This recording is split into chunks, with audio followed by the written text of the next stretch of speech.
And Bonds hits one high. Hits it deep. It is out of here. 7:56. Bonds stands alone.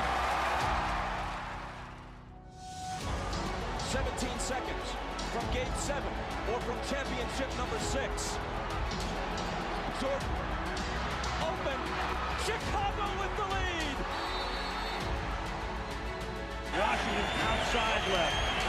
Roethlisberger has time.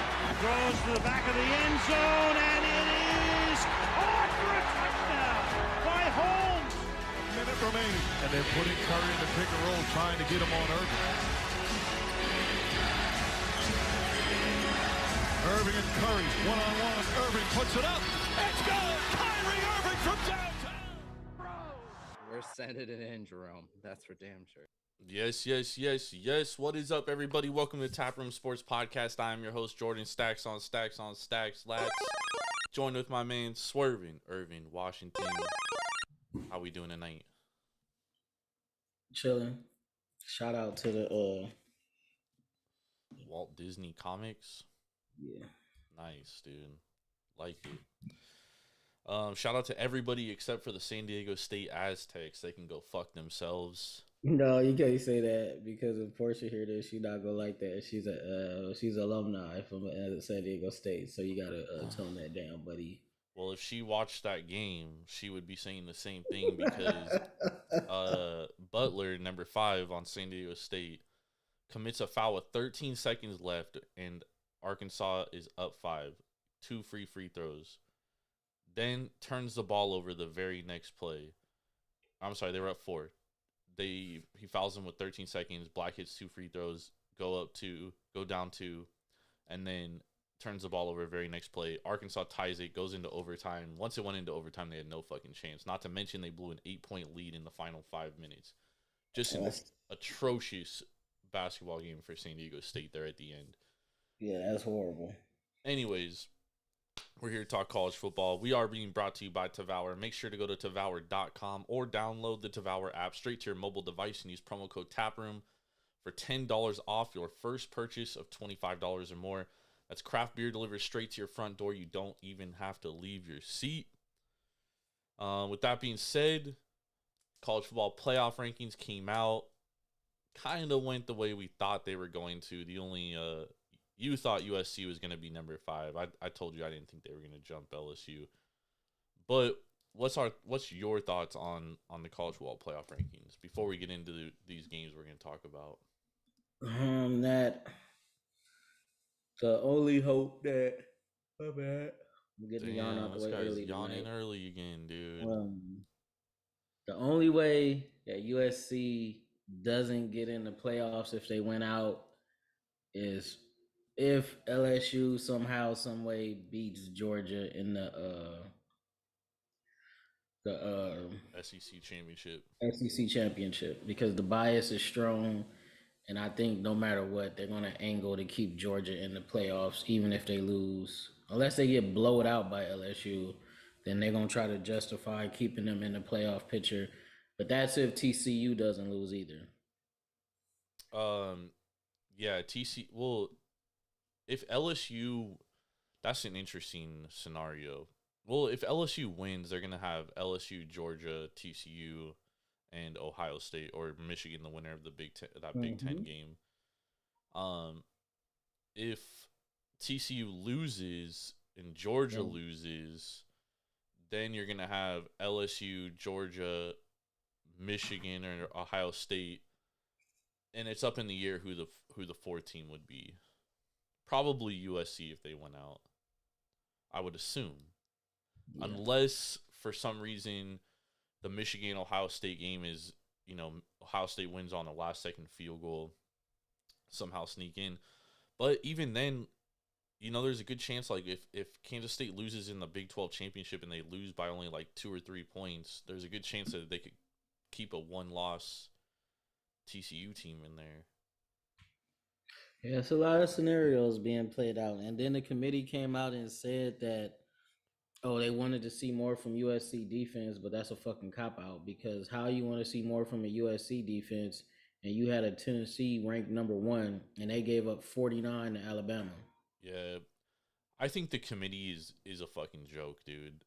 Like a lot of people like bagged on the BCS rankings and stuff, but Yeah, I think the BCS was better than the I think they should have just kept the BCS and did like a playoff format or did like a +1 or something like that. yeah, it's because the playoff committee, like they don't even, I don't even think they even watch all the games. First of all, I don't think they do either. you I know would what I be mean? surprised even if they watched the top 25. Yeah, and they literally don't have to give any reason for the teams they pick. You know what I mean? They're just like, these are the 4 best teams. These are the teams in the playoff, and it's a fucking joke, dude. And like for a lot of these programs, it's altering, right? Because if you get in the college football playoff, it boosts your recruiting. You can get better recruits. You get more money. You know what I'm saying? So the fact that they just keep like gatekeeping the SEC in there, dude, and finding ways to keep the SEC. LSU does their best road win is who? I mean, who the fuck have they beat on the road? They haven't beat anybody worth a damn on the road. Yeah, I don't think they beat nobody worth mentioning on the road. Let's look it up. They lost to Tennessee at home and got blown the fuck out by Tennessee at home. Got destroyed. They beat Alabama at home. They beat Mississippi State at home. Those are their 2 best wins. Oh, Ole Their Miss best too. road win as of right now is Florida. And Florida sucks. Florida No, just got wait. blown out by Florida State. It's either Florida or Arkansas. Well, Arkansas didn't have KJ Jefferson when they played, so Yeah. So yeah, you got to throw that one out. So yeah, so their best road win is Florida. Florida sucks. Yeah. You know, for people want to say, well, USC lost to Utah. USC lost to Utah, 1-point loss on the road, right? They beat Oregon State, who's a top 25 team in the college football playoff, on the road. They beat UCLA on the road. You know what I mean? Like, I don't know what the committee's sitting here saying, like, oh, well, USC has to show us something. Like, what has LSU shown you outside of the Alabama win? By winning on the last second 2-point conversion. Yeah. So, I don't know. I do think though that I do believe, why is this game on? That doesn't make any sense. I do believe though, Irvin, that at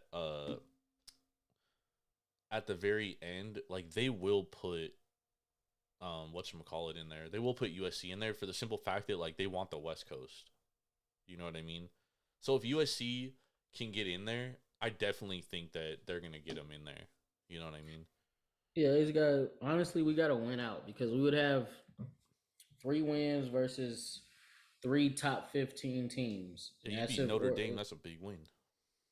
Yeah, because Notre Dame right now is ranked number 15. Well, that's in the CFP. I think in the AP poll, they're number 13. Oregon is number 9 in the CFP poll. And if they beat Oregon State, which won't be easy, they'll probably still be a top 10 team, and USC will be playing them in the Pac-12 championship. So I think if we went out and take care of business, we'll get in. It just kind of sucks how they always angle and find a way to put one or two SEC teams in, no matter what. And even they got Alabama right behind USC, and they got them in front of Clemson, who's 10-1. Got them in front of Oregon, who's 9-2. And they played Austin Peay last week and only beat them 34-0. Yeah, that was not a very good win, dude. Yeah, so like, what are we talking about? It's like that SEC bias is like super duper inherited, and they always get the benefit of the doubt. Like they're just some super conference, and they're really not. Yep, I agree. So we'll find out. We'll find out a lot next weekend, really. I think that, well, I mean, obviously we'll find out a lot this weekend. You know, TCU still got to take care of business.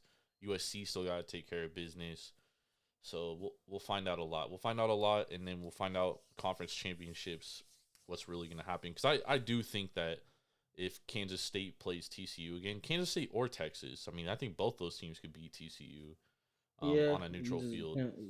the Texas all depends on what Quinn Ewers shows up. Yep, that is very true. All right, let's hop into these games this week. We got a game tomorrow on Thanksgiving. Happy Thanksgiving to everybody, by the way. Yes, sir. We have the Egg Bowl between Mississippi State and Ole Miss. A lot of rumors circulating this week that Lane Kiffin is going to take the Auburn job. He has been very adamant that he is not going to. He said he's focused on Ole Miss in this game here. Mississippi State comes into this game 7-4 straight up, 5-1 against the spread, 6-4-1 to the over, and they're 1-3 on the road. Ole Miss is 8-3 straight up, 4-6-1 against the spread, and 6-5 to the over, and they're 5-1 at home. Right now, Ole Miss is laying -2. The total 61. What do you think about this game here? This game is gonna come down to which team is actually motivated to play, honestly, because Ole Miss look like they packed their season in a week ago. They got absolutely creamed by Arkansas. I think it was like 42-6 or 48-6, something like that. And Ole Miss as well. I think they've lost 2 or 3 in a row. Ole Miss has lost. Let me see. Sorry, I just had it up and I closed it. No, wait. They lost 3 of their last 5, but I'm not counting a win against A&M. They lost to LSU, lost to Alabama, lost to Arkansas.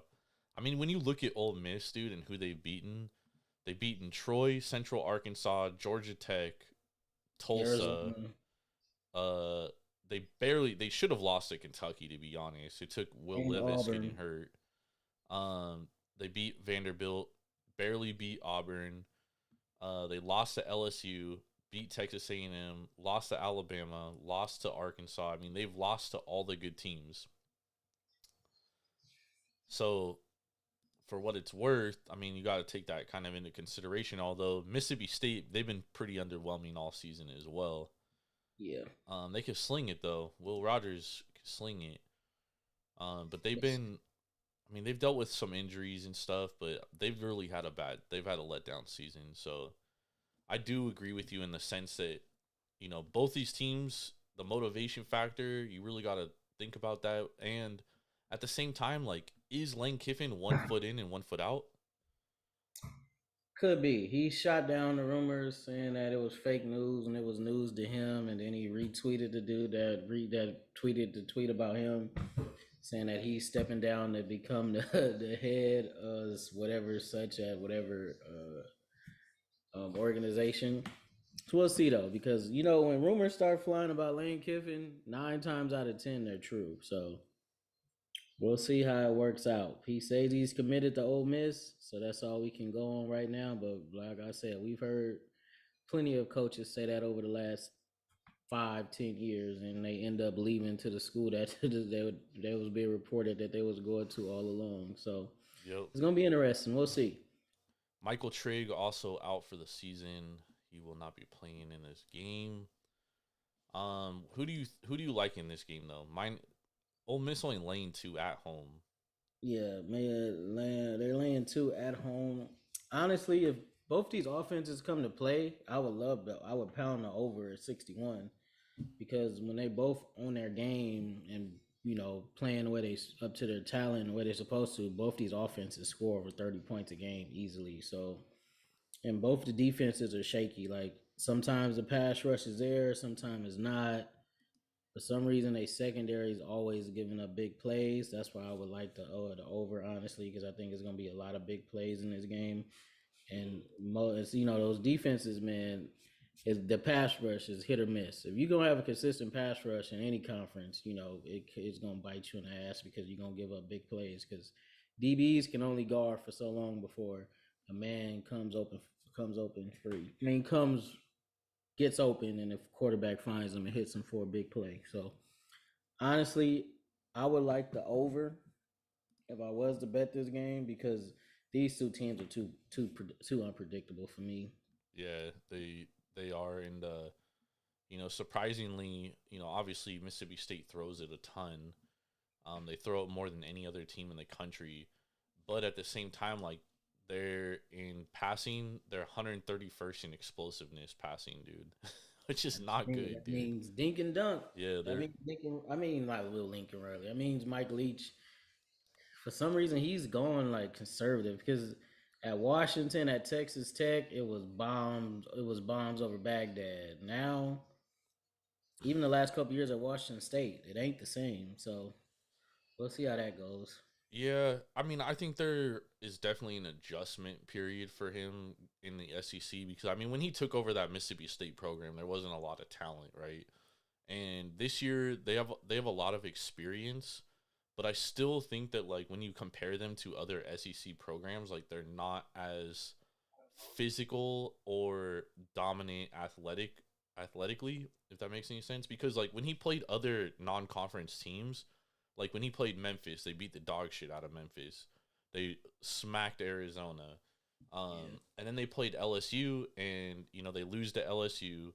They It's crazy because they was up what 14-0 that game or 17-7, something like that. yeah, they were up in that game, end up losing 31-16. I think they were up 10-0. Okay. But I mean, outside of that, they beat Arkansas, but again, Arkansas no KJ Jefferson that game, so gotta take that into consideration. They lose to Kentucky, and I mean that game wasn't even close, 27-17. In Kentucky, they're deficient on offense. So I mean, you look at these teams that are good defensively, and they've really struggled, dude. They've struggled. They only put up 19 points against Georgia, gave up 45. It's not like Georgia's some crazy juggernaut offensively. You know what I mean? So Yeah, I like the over, honestly. yeah, I think the over is probably the best play here. I would also probably lay the points with Ole Miss, to be honest, because I don't know about Mississippi State. You know what I mean? On Yeah, the and they road coming too. off back-to-back losses in the SEC too. So, and they didn't look good at all against Arkansas. Damn, the road team is 6-1 against the spread in the last 17 meetings in this rivalry. Damn. The under is 8-2 in the last 10 meetings at Ole Miss. Under is 16-5 in the last 21. That's pretty crazy. That means a lot of stinkers. Yeah, the other thing too is like obviously Ole Miss wants to run the ball. They're 8th in rushing play rate.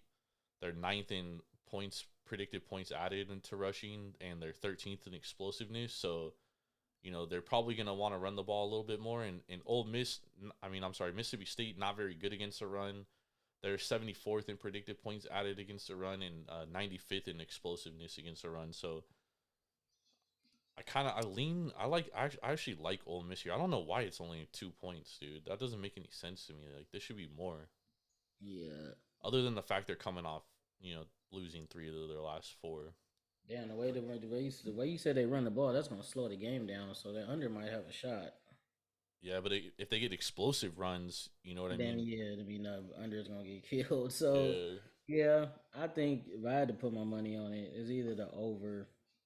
But And Ole Miss should win this game because they're the more talented team. They have the better playmakers, but for some reason they just refuse to play consistent and sound football. And for some reason they do some of the dumbest penalties. well, that's because they're coached by Lane Kiffin. That's true too. So It's the same like thing with Sark, dude. I remember one game they had like 2 players kicked out for targeted on back-to-back plays. I think that was against LSU. I'm like, bruh. Yeah, it's just. I mean, that's the thing with some of these coaches like Sarkisian and Lane Kiffin. Like they could recruit like hell, dude, and they're also good play designers, but their teams are just so like undisciplined, dude. Always. Yeah, Always. so me, I'll say over or put your money on Ole Miss. Yeah. Money line is 130, so you might as well go -2 with the spread. The only thing that deters me from like absolutely hammering Ole Miss is the fact that like this very well could be Lane Kiffin's last game coaching Ole Miss, and we see oftentimes that like They have a huge letdown. a huge letdown, and then right after the game, boom, he's gone, going to Auburn. That's the only thing that deters me from like firing on this play. This might be like an in-game type bet for me. I feel it. I hammered fucking the Patriots already against the Vikings, so I'm gonna be watching that. What's the spread on that? A touchdown? Nah, 2.5. Okay.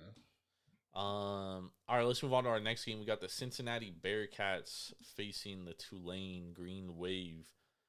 This game is a big one for the American Conference here. Tulane is actually, they're both 9-2 straight up. Tulane's 9-2 against the spread, 5-6 to the over. Cincinnati 9-2 straight up, 3-7-1 against the spread, 4-6-1 to the over. Right now, Tulane only catching 1 point on the road at Cincinnati. The total's 46.5 here. What do you think about this one? That loss against UCF a couple weeks ago woke Tulane up, and they scored 50. Now SMU ain't a good defense, but it's the way that Tulane scored that 59 points. I mean, they absolutely killed them on the ground. Yeah, that's how Tulane wants to play though all the time. Mm-hmm. They had. Let me look at the stats. They had like 300 something rushing yards that game. Yeah, they had 310 rushing yards that game and 5 rushing touchdowns. So Cincinnati, bring your chin straps because they definitely. Cincinnati's good against the run though. Yeah, they are. So it's gonna be a battle of wheels. Now, whatever Tulane can provide in the pass game is always is a plus because everything is predicated on their run game. Now, if Cincinnati comes out and slows down that run game, then we're gonna have a drag them out, back and forth type of defensive struggle, and then whatever offense can make a play, then that'll put them in the winning position. But sometimes Cincinnati's offense is like super hit or miss. Their quarterback could be really erratic sometimes. I know it's his first year starting. That probably could be it. But when I watch them play against the better teams, that offense has struggled. Yeah, but I mean they are decent. They really struggle to run the ball. You look at their 111th in rushing play rate, so they don't even run the ball a ton. But they're 95th in predictive points added rushing the ball. 118th in success rate. So when they do rush the ball, they're not even doing that well. And then they're 98th in explosiveness. But passing, they're 21st in passing play rate, 31st in predictive points added, 54th in success rate, and 35th in explosiveness. So they do pass the ball decent. They just can't run the ball. They're pretty one-dimensional when you look at it. And then against the run, they're 16th in predictive points added against, and 45th in explosiveness against.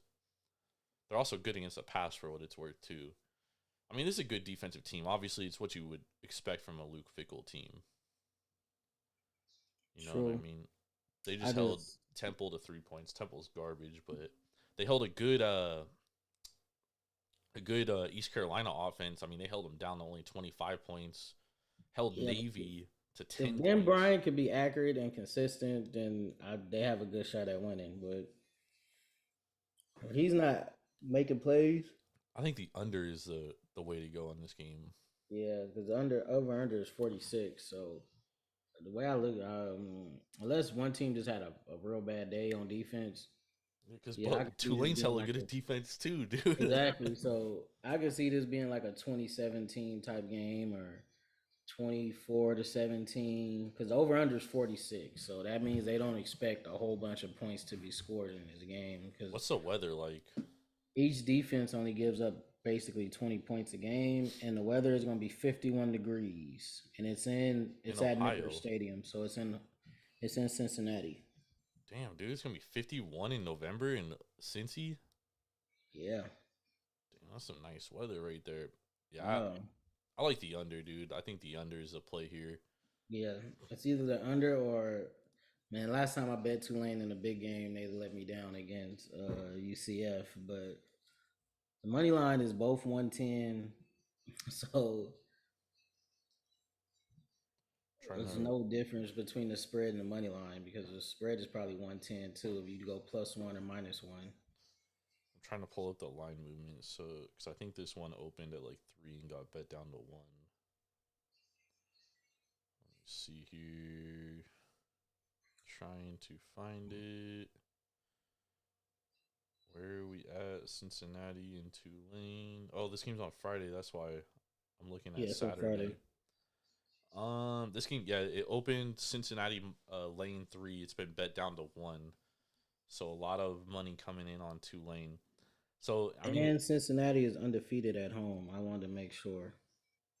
yeah, The 2 losses was on the road. 4 points to UCF and a 31-24 to Arkansas.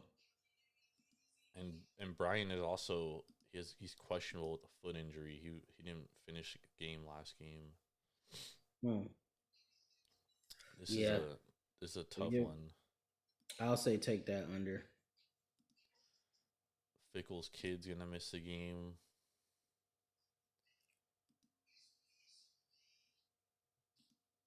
And I think Tulane is pretty healthy, right? Yeah, they only have they have their backup quarterback out and Carroll, who's a running back. But I mean, they have a plethora of fucking guys that run the they ball. got a 3-headed monster at running back. So yeah. I think damn dude, 1 at home though, dude. That's tough. And I mean, like Cincinnati is like they've dominated this conference, dude, and to win this conference this year, but this year teams caught up clearly. Yeah. We'll see. Tulane's 4-0 on the road since he's 5-0 at home, so something's got to give. Something's got to give. I'll give you the under. I'm not betting either. This game is too close to call. Yeah, I like the under here too. I'm with you on that one. I want to see what the under opened at too. Let's see here. Probably opened at 48 or 50. Because I hate getting bad numbers, dude. Mm-hmm. It opened 47.5, so it's only gone down 1 point. Okay. So I would, if you like the under, I would lock it in right now before it moves anymore. Because it could very well move a little bit more. All right, let's move on to some Saturday games. We got some big ones here. We're gonna start in the Big Ten. Huge matchup between 2 undefeated teams, 11-0 records for both. Michigan heading into the Horseshoe to face Ohio State. Both teams 11-0 straight up. Michigan 6-4-1 against the spread, 3-8 to the over. Ohio State 5-5-1 against the spread, 8-3 to the over. Ohio State's lane 7.5 with that hook there. Totals 56. What do you think about this one? Both had stinkers last week too, by the way. Yeah, both teams struggled a little bit last week. We've been on Maryland all year saying that they were going to be a lot better team than a lot of people thought they was. Their only downfall this year was they played down to their competition and played up to the bigger teams. And they got hurt. And they had some injuries. But the biggest thing on this game is honestly it's going to be health, because if Michigan is missing both their running backs and they got to depend on McCarthy to win them the game with his arm, I like Ohio State's chances. So I don't know how injured Quorum is. They saying he's a game time decision. The other running back that got nicked up against Illinois, they said he's questionable. Edwards. So I think he plays. Because when those two are healthy, Michigan offense looks a lot better because everything is predicated off that run game. And McCarthy got to hit open receivers, man. He can't keep missing dudes wide open in the flat. He can't keep missing the 15-yard throws. He could have had 2 easy walk-in touchdowns versus Illinois. He missed the tight end and the wide receiver in the third quarter. That would have opened up the game for him. So that's definitely their biggest weakness for sure. Yeah. We know we're going to get from Ohio State. They're going to play solid defense. They got a dynamic pass rusher, playmaker, and JT Tuimoloau.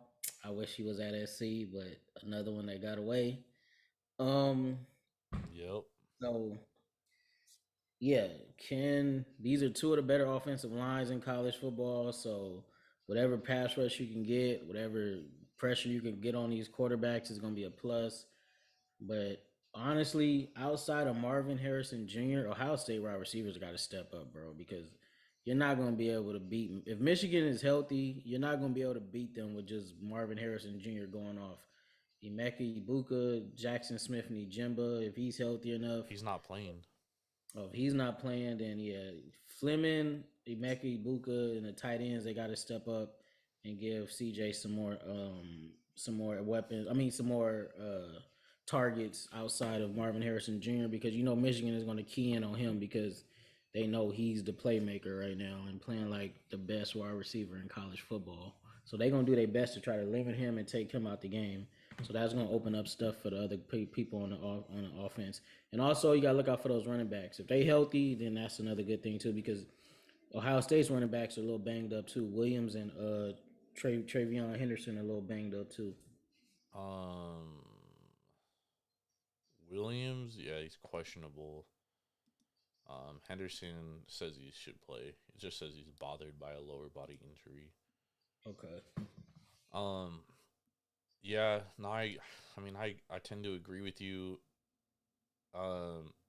Michigan's defense is definitely the strength of their team for sure. They and rushing the ball. Passing the ball, they're not very good at all. At all. JJ McCarthy is not that good of a quarterback. He definitely got a lot to work on in the offseason. They're third in predictive points against in passing, and they're second in predictive points against in rushing. So, honestly, I think this could be a low-scoring game, dude. Yeah, I'm betting the under in this game. Not really betting on either team because it could go either way. Because the last couple of times we've seen Ohio State play a good defense, and really it's only been, Iowa and Iowa they got like 6 interceptions, dude, which really fucking turned the game around. And then Notre Dame, they only put up 21 points. You know what I mean? So I think that this is gonna be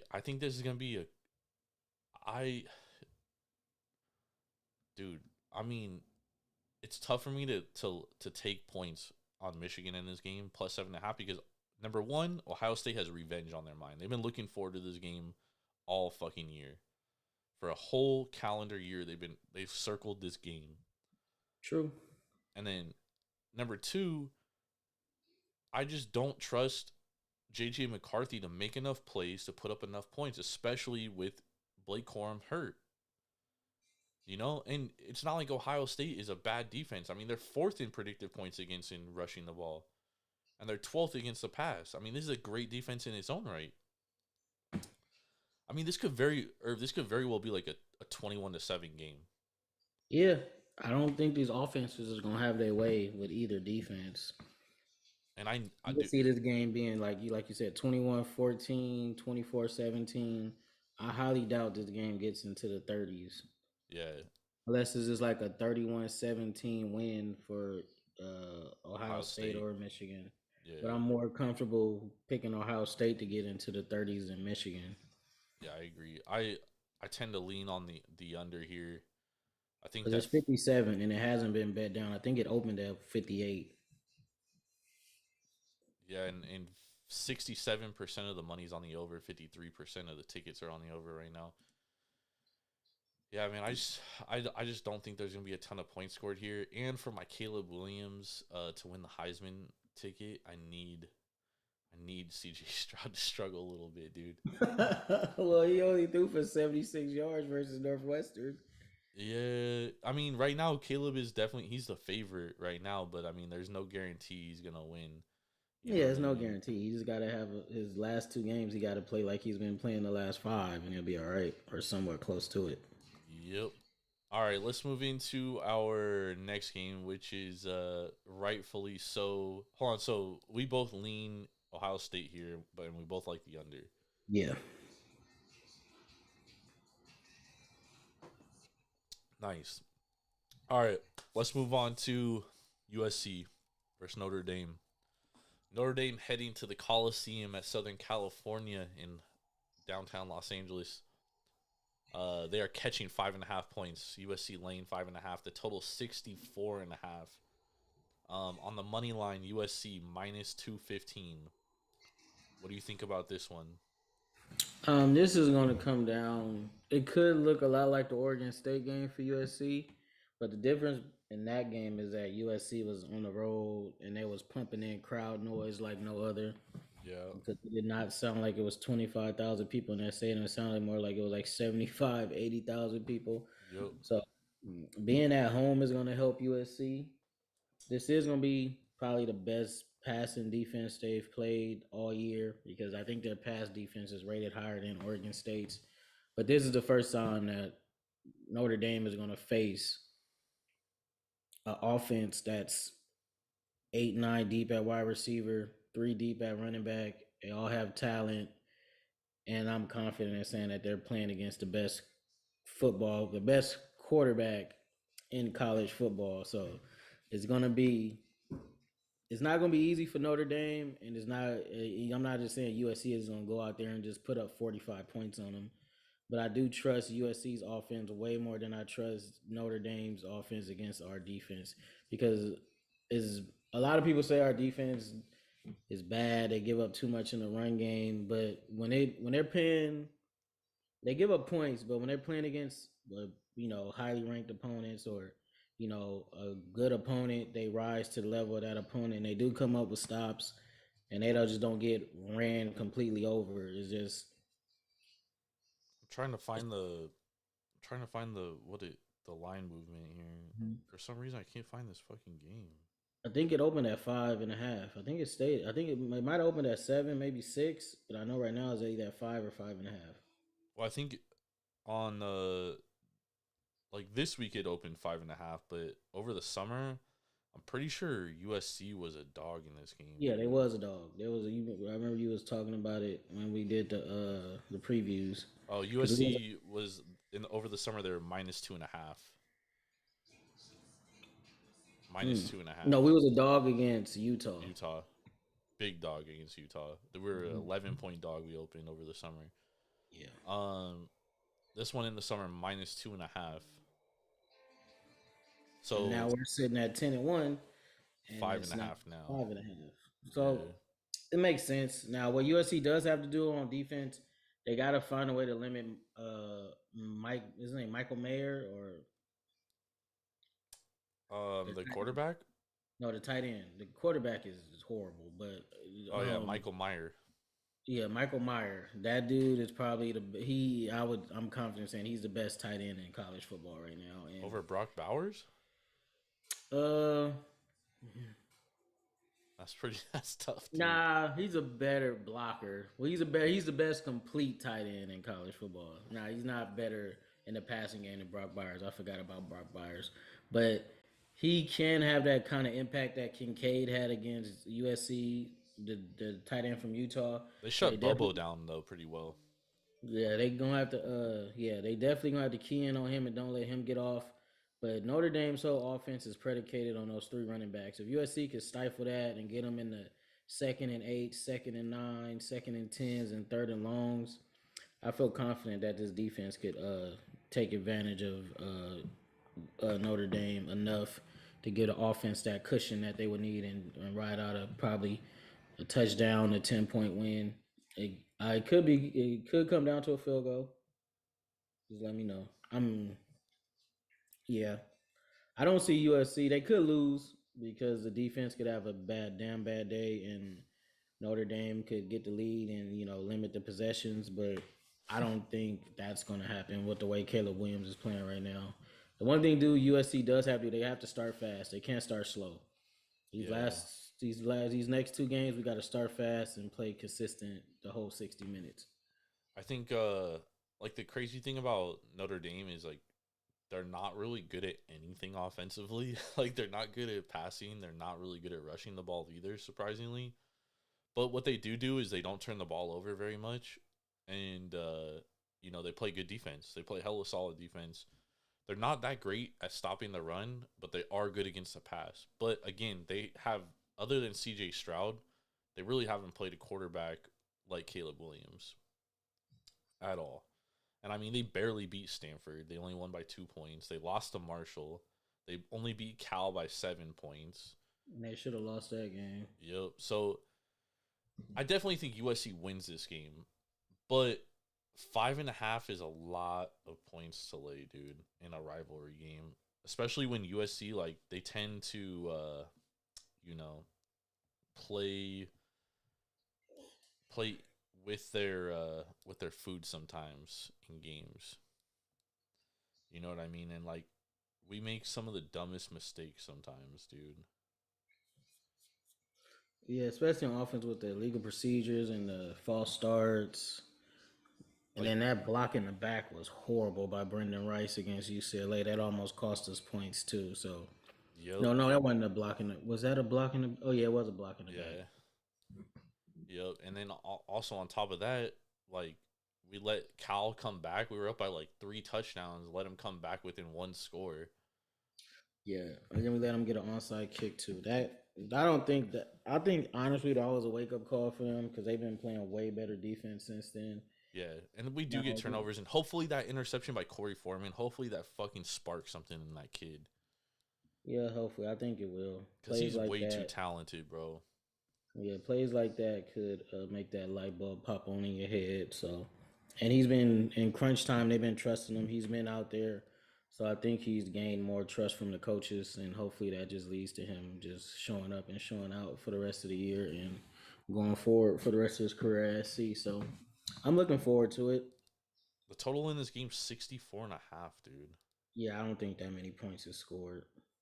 Yeah, because there's like no way Notre Dame's gonna score that many points, dude. Yeah, they're not scoring that many points. And the only reason why they scored that many points on Clemson because they had like two. Didn't they have two pick sixes? This Or, opened at 56.5. It's been bet all the way up to 64.5. yeah, I don't think that's gonna be. I see USC winning like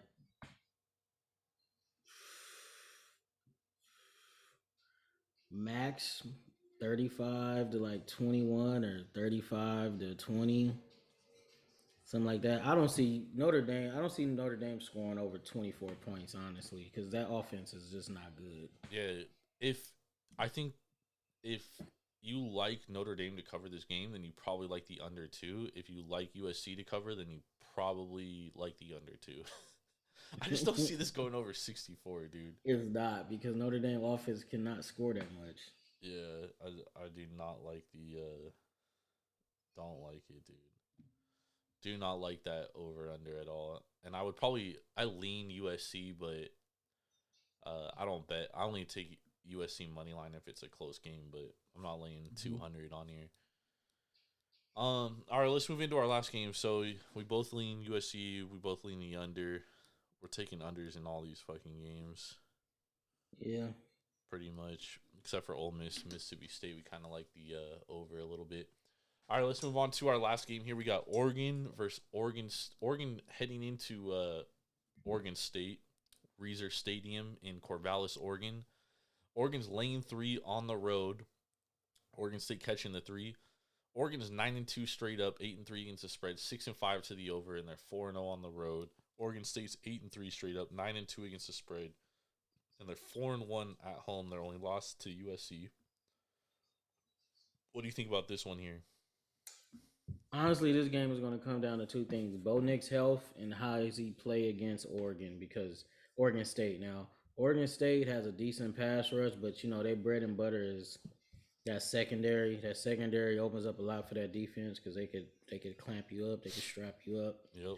Got 2 NFL corners. They got one safety that's going to be guaranteed to make it to the NFL. The other one is pretty damn good too. Linebackers are solid. Whatever they give you on offense is a plus because they hang their hat on that run game and their defense. Now, if I'm betting this game, I'm pounding the under. I don't think it gets nowhere near 57. I think it's 57 and a half or 58 right now. Oregon hasn't been scoring that many points, especially against better defenses. Now, Utah isn't a great defense, but Utah only held them to 20 at home. Well, Bo Nix was hurt too.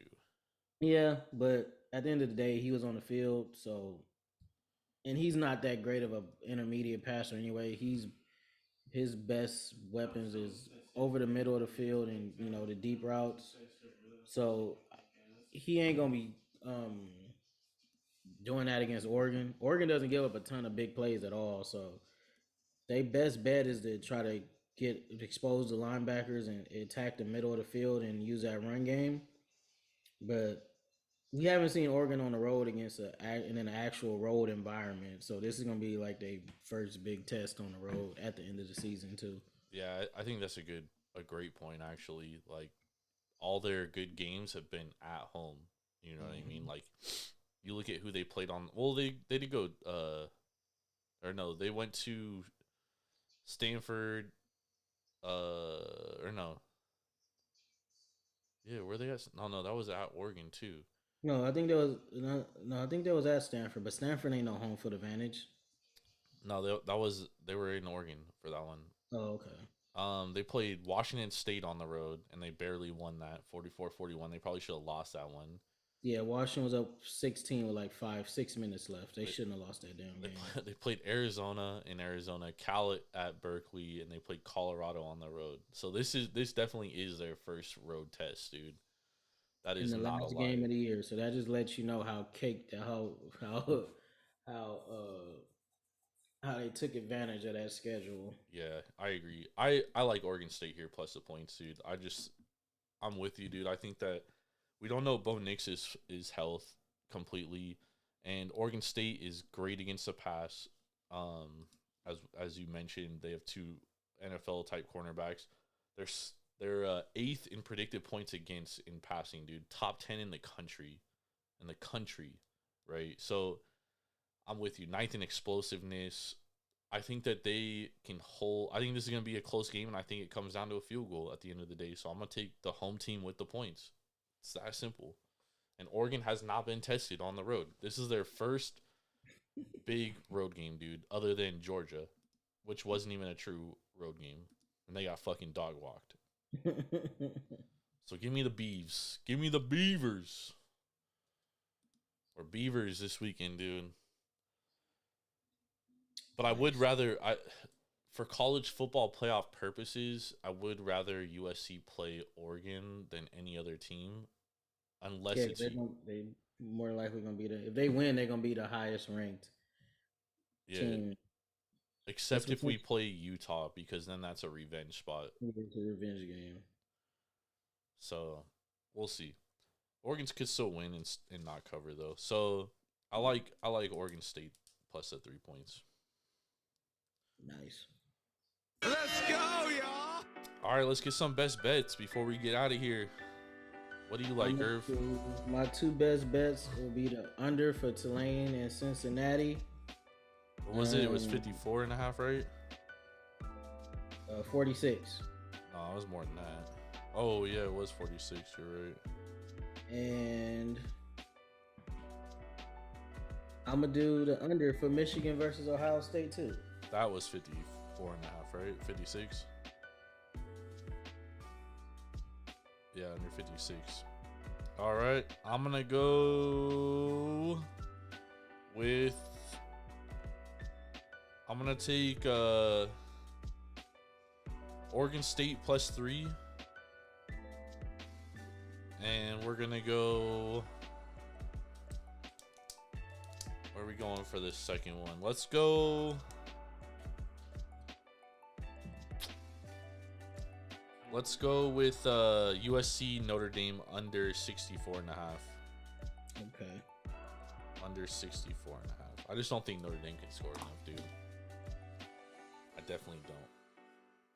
So under 64.5. So Irv's on under 46, Tulane, Cincy, under 56, Michigan, Ohio State. I'm on Oregon State plus 3 and USC versus Notre Dame under 64.5 of the games we talked about. Stay locked with us on the socials because we will be putting out our top 5 bets for the weekend. That'll be going up tomorrow because we do have games on Friday, a handful of games on Friday. Yeah, and we got 13 games on Friday. And I don't think either of us have a best bet on that Ole Miss versus Mississippi State game. So, if anything, like you said, take Ole Miss to cover. Yep, I'm with it on there. Happy Thanksgiving to everybody. Make sure to go to Devour.com or download the Devour app straight to your mobile device and use promo code TAPROOM for $10 off your first purchase of $25 or more. That's craft beer delivered straight to your front door. don't even got to leave your seat. Make sure to follow us on Twitter. You can follow Irvin at SwervinIrvinTSP, myself at JordanRulesTSP. We'll be putting out our best bets tomorrow for the weekend, and we'll be putting out our NFL best bets on Saturday for Sunday. So we won't get our best bets for Thursday. You can listen to our NFL preview and pick show, which we put out this morning or live last night, and get our best bets for those games by listening to that. But we appreciate y'all. Please follow us on Twitch, follow us on YouTube, search Taproom Sports Podcast. We appreciate y'all. Have a wonderful Thanksgiving with yours truly, you and yours, however you say it. Yeah. We'll be back you on and yours and your family. We'll be back on Sunday. We'll be breaking down the NFL and a lot more. Love y'all. Yes, sir. Let's go.